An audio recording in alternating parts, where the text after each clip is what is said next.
There I was, standing in front of the camera, a little nervous but incredibly excited.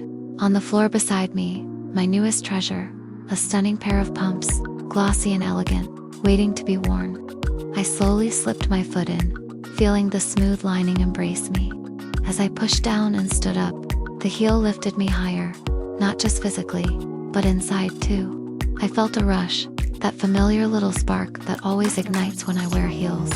It's hard to explain to someone who doesn't know this feeling. The mix of power, elegance, and a touch of daring. The camera was rolling, but in that moment, it didn't matter. I wasn't performing, I was being myself. I walked carefully at first, letting my feet find the rhythm. The sound of the heels on the floor, the way they made me move more gracefully, the way they shaped my posture, all of it made me feel complete. I caught a glimpse of myself in the mirror. It wasn't just the pumps, it was how they made me feel. Confident, proud, beautiful. Every step was a small celebration of my love for these shoes.